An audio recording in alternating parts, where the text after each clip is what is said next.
Welcome, IT changemakers, to the DEX Show with Tim Flower and Tom McGraw. Let's get into it. Hello, changemakers. Welcome back to the DEX show within a show. Reality Bites. It's our tradition to have a year's end panel discussion. Regular listeners to both the DEX show and Reality Bites know that Tim and I have the other tradition of talking to Jeff Wright.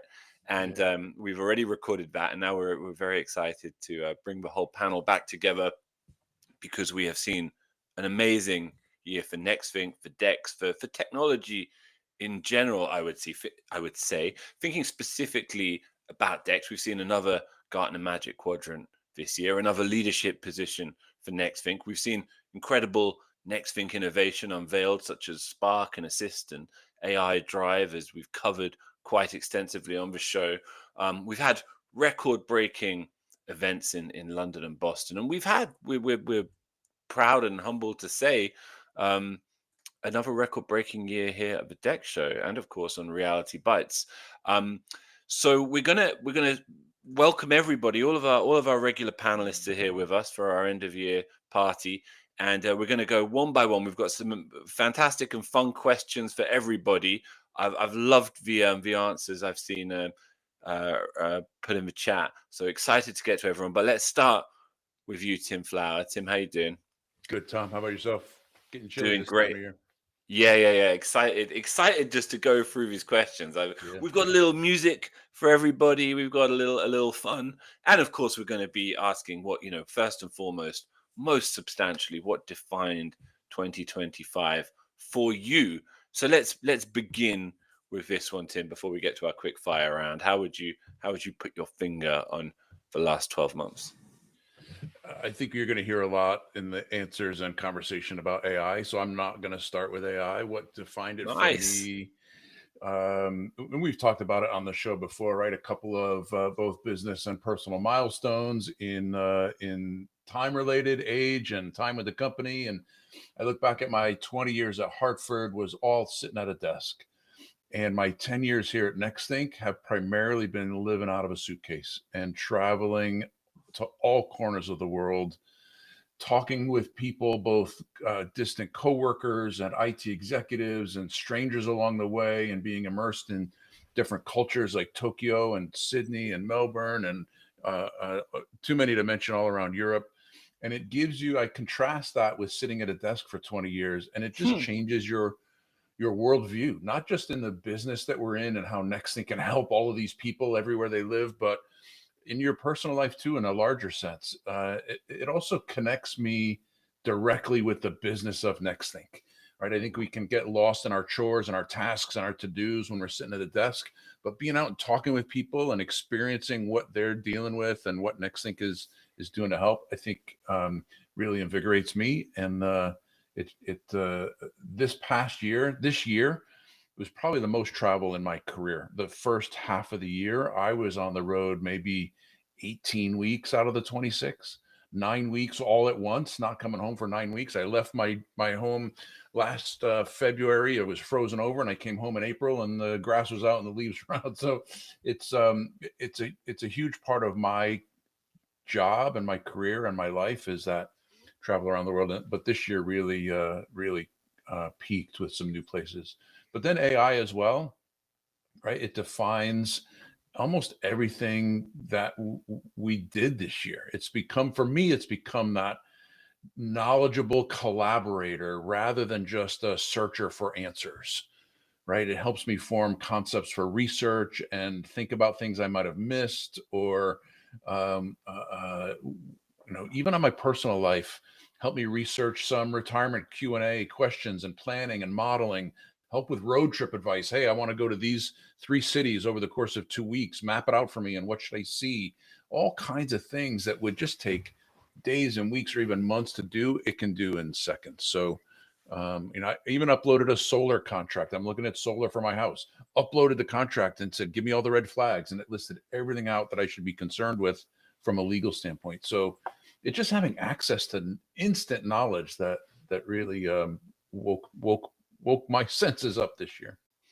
Yeah, it sounds a bit like I had the same thing buying a second-hand car. I was just uploading service histories of the cars I was looking at. And it was just breaking it down for me, and I thought, I'm no longer blind in this process. I'm no longer as vulnerable as I always otherwise am, not being much of a car person.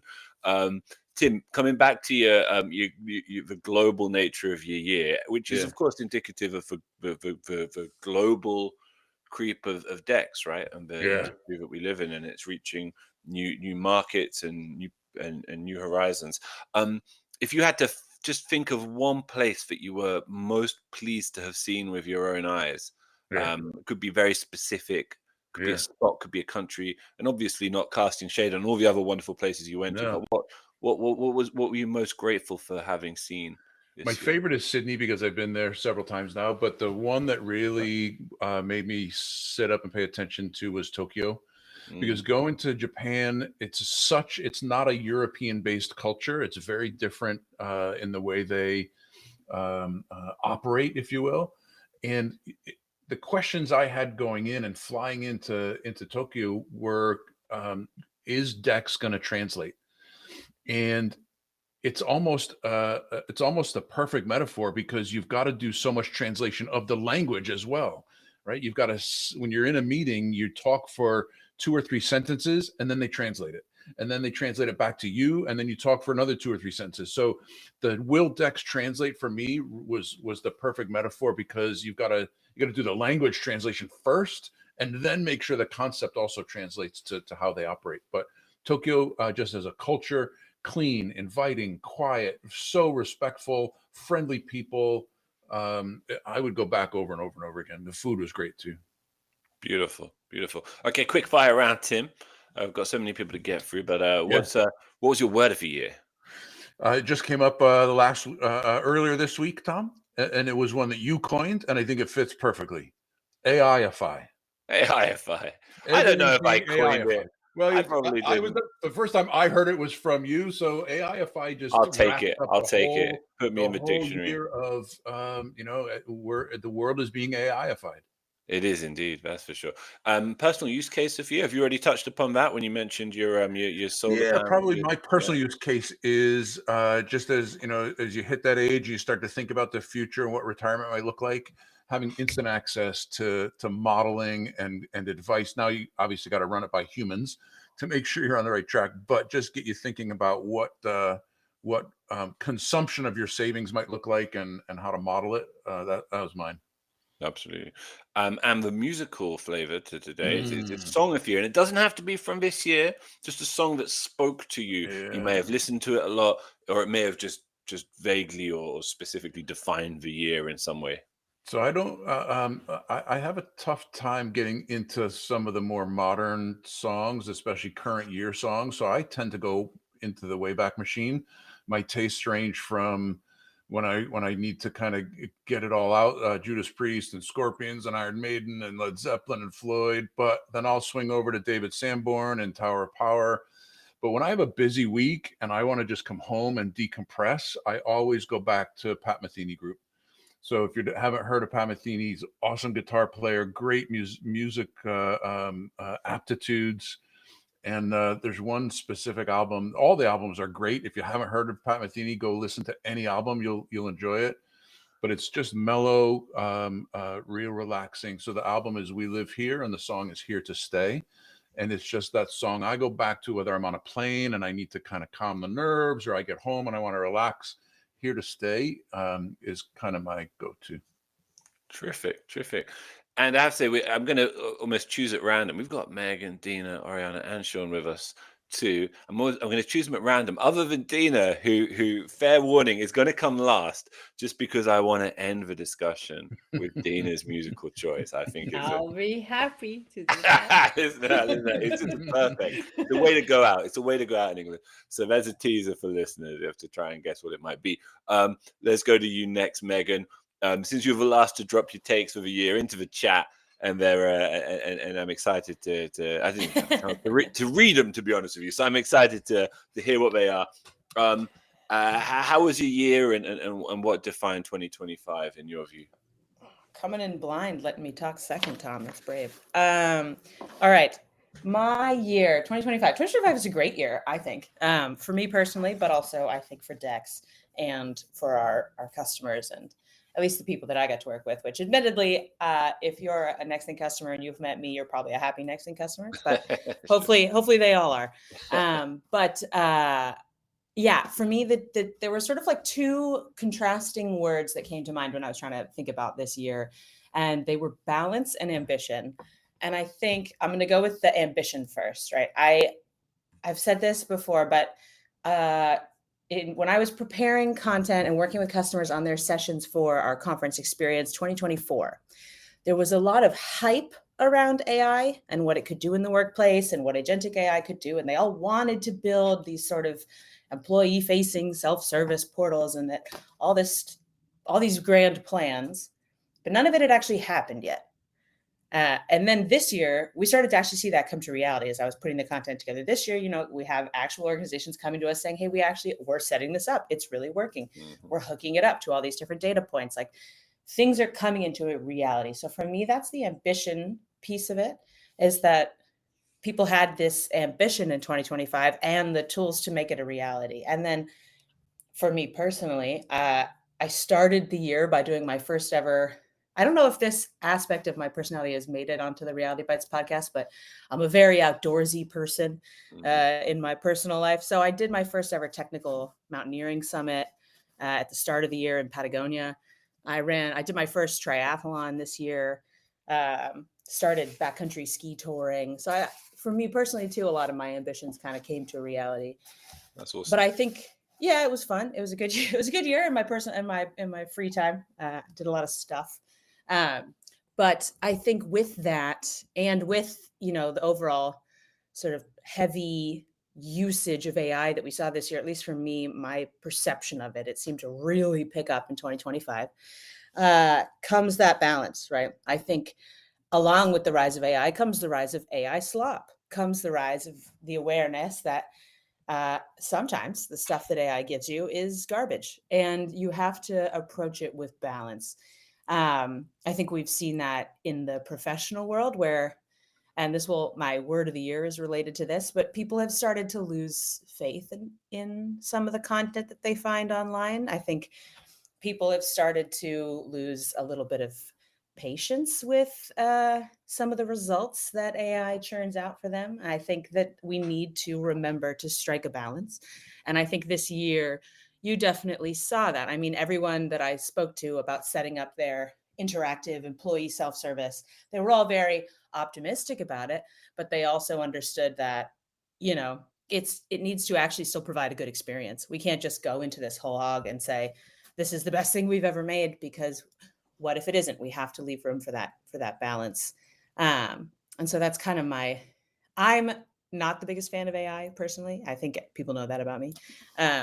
So I think approaching it with balance was something that I saw people doing. And I saw people sort of becoming a little more cautious and frustrated with the output that you can get from AI and sort of asking, like, is the juice worth the squeeze kind of thing.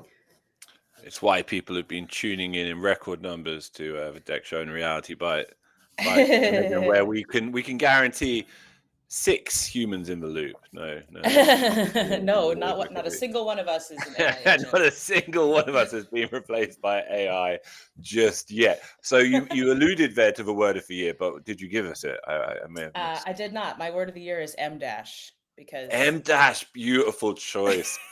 Justice for the M-. I like go. No, I just like to think I'm personally responsible for how much AI uses an M-, because I am a huge fan of it as a piece of punctuation. I think it's a beautiful piece of punctuation. And now we all as copywriters have to go through and systematically delete every M- we ever use, or that if we're using ChatGPT, like that's the trick, right? No, you don't. You can tell it now, Megan. You can tell it. No M-. Stop using an M-. Just replace it with Megan. Replace it with the Oxford comma. You'll be all set. I've been using a semicolon a lot more than I ever did before. Listen, it's so funny because that whole story, because I was totally caught off guard. I was like, oh no, I've been blindly sending my M-. But listen, but the thing was, you just think it highlights, it illuminates the paradoxical nature of AI work, right? Mm-hmm. We're all using it. I like to think I use it fairly carefully and well. Mhm. And then we all try and cover up our tracks whilst Yeah, yeah. I mean, it's just a silly situation, isn't it? It's a paradoxical scenario. I mean, I definitely use it at work, and then I have to go through and be like, let's not make it so obvious I used it at work. Yeah. Well, I get quite proud. I like to think I'm quite good at it. But okay, well, my M dashes, I'll keep them in. Point of principle. Mm. And what about a personal? Here's something I do know about you, Megan, as well as your intrepid mountaineering and triathloneering and such like, which is you're not big on personal usages in AI, but which could scupper me entirely. Or is there one you've succumbed to this year? So I, on principle, do not use AI in my personal life. I think that it is causing, well, I won't go into what I think because this is a professional podcast, not my personal take. But I did, out of curiosity, I had it build me a training plan for a ski mountaineering race that I am doing in February. And I thought, wow, that's interesting. And I haven't looked at it again since. So I'll be honest. I thought, cool, good suggestions, ChatGPT, thanks. And I sort of, yeah, I don't use AI. Sorry, everyone. Love it. I use it at work. No, I use it at work. great. I like it. It's a good take, and it's a nice a nice thing to stick with. Good luck to its endurance, however. Finally, getting off the AI track, at least, a song of the year. Megan, you got one? I had a hard time picking this because a lot of the music I listen to, I really love, is all these like, girly pop singers and sort of sapphic music, like another member of this podcast. But none of it felt super appropriate to say on a work podcast. So instead, I will say Won't Be Possible by Odd Mob, which I had on heavy repeat for a lot of the year. And it's a good song to reinforce, setting boundaries with people. Very nice. We did have a really good conversation about how amazing it is that there is more sapphic pop on the mainstream, prompted by this question. Yeah, there's a real renaissance of girl pop happening out there. But all of the songs have themes that I would not want to discuss on this podcast, so I'm not going to. Reality Bites sapphic pop playlist coming soon, listeners. Why not? We'll put it in the description. And look, I just want to say, I want every panelist to give me their unvarnished takes, because if it does cross the line, I can always just edit you out. Give me your take, and I'll be the judge as to whether it's professional or not. It has happened before. He has edited me out of the sometimes, yes, certain members of the panel. Thank you so much, Megan. Wonderful responses. And let's go next. Ariana, since we just heard from you, and since it will allow us, as you've alluded to, the sapphic pop theme to recur in the musical round, how are you? How's your year been? It's been a really good year. This year, I got to work a lot on AI Drive, as many of our customers will know, because you've probably gotten an email from me asking, how's it going? If not, email me, tell me how it's going. But as a result, I've had the chance to speak to so many different people about their motivations, their challenges around using AI, around getting other people to use AI. And it's been interesting to see how the hype of the past few years has turned into this very systematized, operationalized, extrinsic set of motivations where organizations are really pushing the adoption of AI in a way that I think is starting to be at odds with the intrinsic motivators that I think will actually drive the work to make it useful, to make it impactful. And I think that is going to also lead into 2026. I won't talk too much about this because I'm excited for us to share predictions, but I do think that we're going to start to see some of this reckoning. We're starting to hear about, we can't just ride the hype train, right? We have to actually figure out what we're doing with this and be really intentional about it. So that's been a really big defining thing for me professionally this year.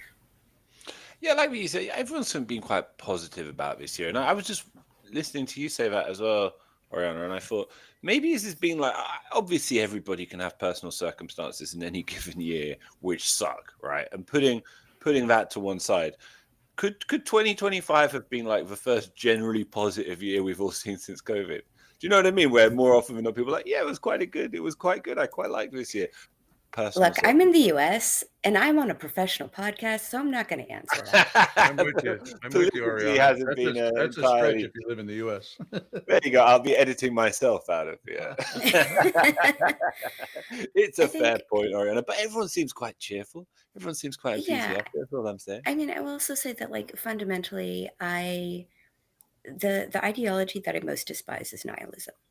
Mm-hmm. So not to get overly philosophical, but I do think that in any situation where, you know, especially as somebody who is very passionate about many topics, I think that the most important thing to me is not, you know, despairing at the problems in the world, but rather like, what are we doing about it? And actually going to my word of the year, my word of the year was going to be mediation, because I don't know. I know often word of the year is like a new word, but this has been like the theme for me, shall we say. So I took a course on mediation at the beginning of the year, and it was a really fascinating experience. It was something that I was motivated to do as a way to give back to my communities. And I've already found it incredibly useful personally and professionally, to just be a better facilitator, to help people have more effective conversations. And it's also made me think a lot about, you know, what mediates, what facilitates our experiences, right? How do we interact with the world? And AI is one of those things, right? And it is a filter through which we interact with the world, right? And I think it's made me reflect a lot on what are the filters that we don't realize that we have. What are the filters that we do realize that we have? How do those shape our experiences? And so, you know, even having a lot of thoughts and feelings and opinions on what's going on, the thing that's important to me is, okay, and how do I choose to engage with that, right? So that's my reaction to all of that. It's a perfect dovetailing of your personal and professional focus there, isn't it? You know, that question of mediation is your area of professional expertise and passion, as well as a sort of personal, extra professional one. Yeah, I love it. Awesome. And do you have a personal AI use case? You got one of those for us? So I also don't really like to use AI in my personal life. I've definitely experimented with it because I need to learn about it, right? I want to be aware. But honestly, one of the things that I find is that if I need help with the project, if I'm lacking a relevant skill, to me, that's a great opportunity for me to connect with other human beings. I am surrounded by an amazing community. And every time I ask somebody, hey, I need this skill, I need to work on this project, it's helped me build stronger bonds with people. It's taught me new skills rather than having a machine do it for me and having to just trust that it was good, right? Like the feedback cycle of working with people is fantastic. And I highly recommend connecting with creative people around you to solve interesting problems. It's a lot of fun.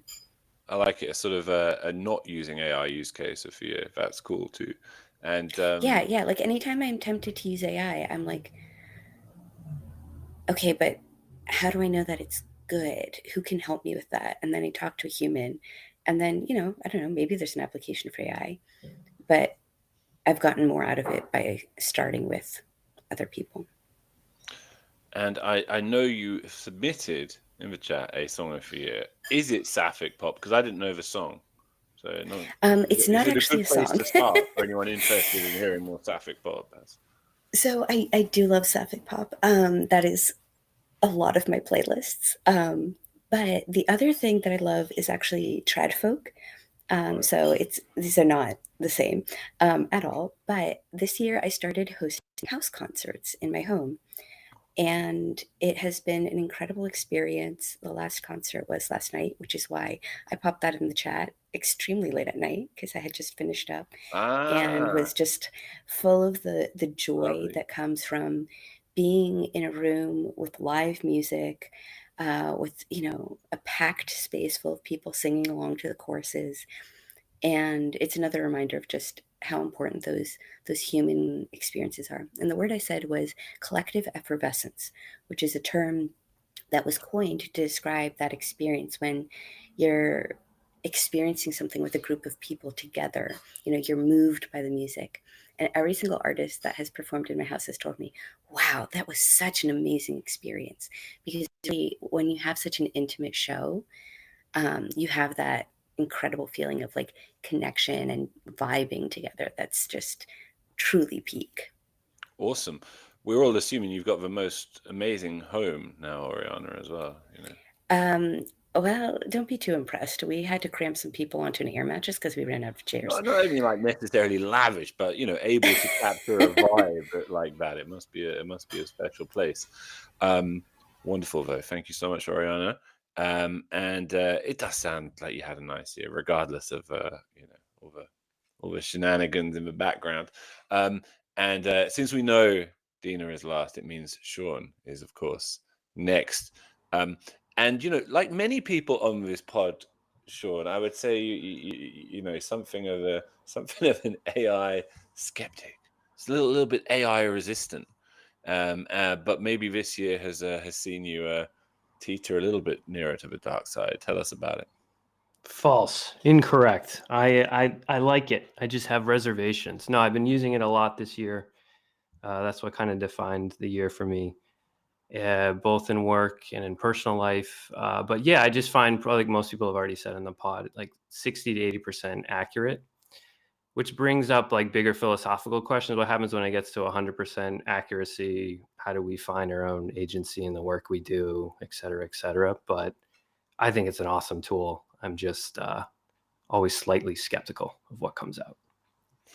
As well, one might be. And, very healthy. Yeah. Any other detail from the year that stands out to you, Sean? You want to? I mean, I like a quick fire round here. Is that all you got for me? You can do it, but it's up to you.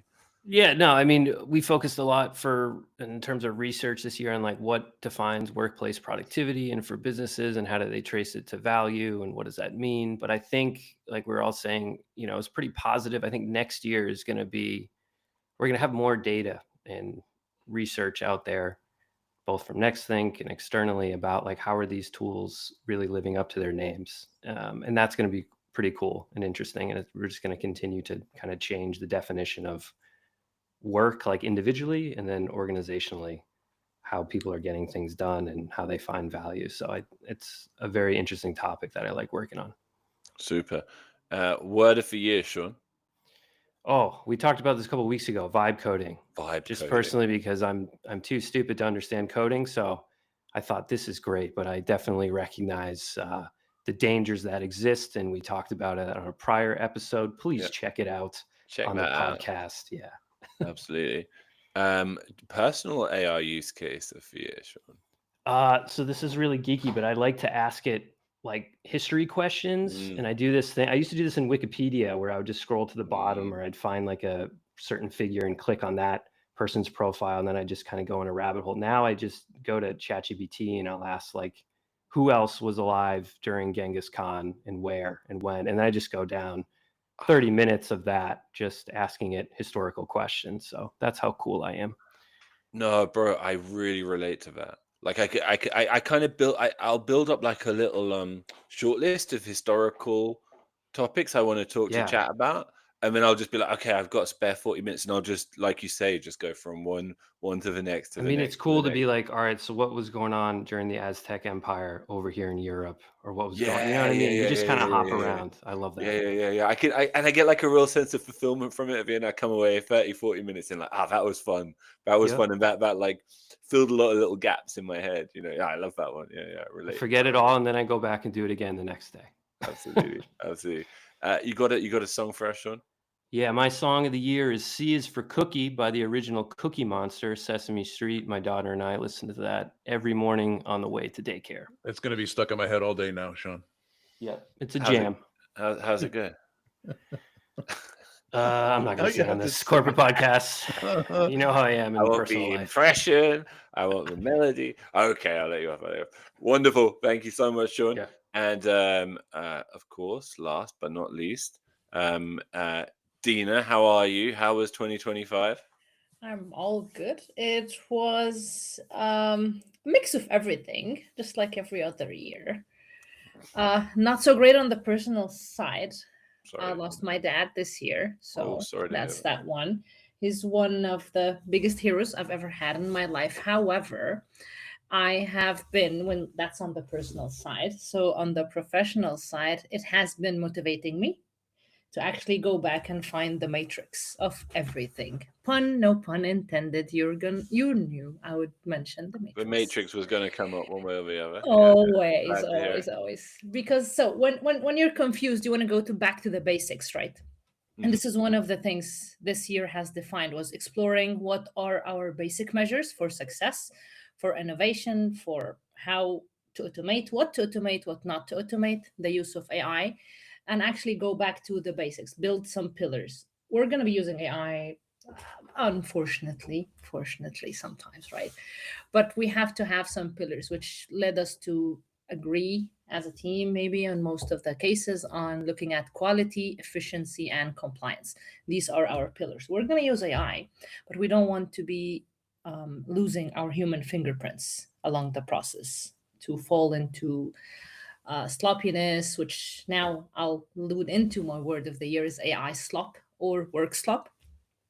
And I love it work made slop. I think you introduced us to that on an earlier episode. yes, it's been there in few articles I've encountered, and actually the more people are going to start to use a new tool. So AI is just an automation tool, just one more cool way to automate what you are repeating most of your time. So it will lead to some efficiency, but it's drawing the boundaries, finding those lines, as in what should I use AI for and what should I not use AI for. Also, not to use your human touch into it at the end of the day.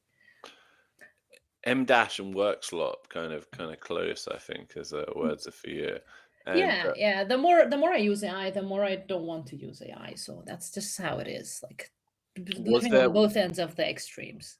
Was there a personal use case for you, Dina, where you felt plenty? So I use it in my personal life to help me brainstorm, to help me arrange travel trips,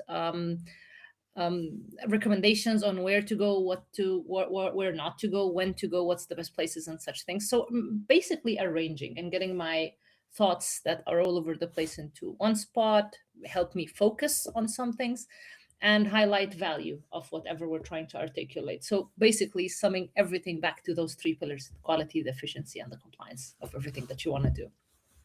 Phenomenal. And you look, we reached for your song of the year, Dina. We'll get to it in just a second, but we'll say that part of the reason I was like, well, Dina's got to go last is partly because the song it's just got such a kind of culmination quality to it. You know, things culminate in this song, in my opinion. And so tell us what it is and why it's your song, not only, as I understand, of 2025, but of every year. Almost, yes. It's my favorite song of all times, I think. It's My Way, Frank Sinatra. Because it really takes you back to the bits and pieces of everything. It has a journey, it has a beginning, it has an end, and it has a sweet melancholic feeling into it as well. Lovely. So, and it's not so self-centered. So it's in the respective of the name alludes to my way. It's just mine are the highway, but that's not the case. On the contrary, it's the other way around, where it's just a journey that you're feeling through. So everybody could go through it in their own different kind of ways. But yeah, irrespective of how many songs I fall fond for, I go back to the Matrix, which is My Way. Excellent. Thank you, Dina, and thank you for bringing the perfect way to conclude our collective reflection on 2025. One thing I would say, and I think it's I think what's been common to the show and obviously common to us all as individuals is a very kind of real sense that we're living through a period of genuinely historical change for the world. I think there'll forever be a pin in the mid 2020s as being a time of some significance for humanity. Hopefully, one that's seen in hindsight as more good than bad. And I think the DEX show has reflected this, and I think Reality Bites in general, and certainly today has reflected that too. We hope we've been able to contribute to the discussion and contribute to all of our listeners, the way our listeners look at the development of all this technological development and the development of their professional lives and the digital workplace in general. It's certainly so many of the people that we've spoken to and so many of the people we get to speak to here and on a regular basis have influenced how I've seen things and how I've approached my own planning and future and my planning for my own future. And it's always been a great pleasure to work on the show with you, Tim, and with everybody here. And shout out to our producers, Ella and Catherine, as well as always, who do such a phenomenal job in the background. And shout out to the listeners. We appreciate you all very much. And the Reality Bites team look forward to seeing you next year, and a happy new year to everybody. Happy New Year, everybody. To make sure that you never miss an episode, subscribe to the show in Apple Podcasts, Spotify, or your favorite podcast player. And if you're listening on Apple Podcasts, make sure to leave a rating of the show. Just tap the number of stars you think the podcast deserves. If you'd like to learn more about how Nexthink can help you improve your digital employee experience, head over to nexthink.com. Thank you so much for listening. Until next time. Everybody, well, Tim in particular, called me out for having shuffled off the stage without sharing my own song of the year. And and what did you want? Did you want all of them, Tim? The word of the Your year. word. You want my I think word we got most of your and my other takes song on what the year meant to you. Is really articulate, really well done. But you skipped out on the places where we can actually ridicule you. Okay. So exactly. they're not very fun. Okay, by all means, ridicule away. Good luck to you though with these solid suggestions. Word of the year: decentralization. Yeah, comes back to that episode we did on agentic AI with Rob Wilson. And it just was so striking to me, this notion that the conventional sense of a career its days are probably numbered. The conventional sense of what it means to work for an organization, to have a job, as we've understood it our whole lives, are probably numbered, sooner or later, right? But that doesn't mean. Also, if you think about it as decentralization, it's not that that's necessarily a negative, because there's something potentially quite liberating in that. A totally new way of approaching our lives and how we make a living and how we think of us, what our skills are. So it made me feel it struck me, but it made me feel very it gave me an optimism at the same time of something very new. And my song of the year. So I encourage everybody to check out Freddie Gibbs and Alchemist's Alfredo 2 album. It was really it's a sonic delight. But there you go, everybody. Anyone want to mock me? Mock away. Do it now. Those. We got to listen to the song, but I think you're on solid ground. Okay. All right. Yeah, you're good. You passed. This Okay, time I think- you passed. I'm a bit disappointed. I should have had something more cringe. I promise next year I will have cringe-orama for you. Okay, so I'll see you all next year, everyone.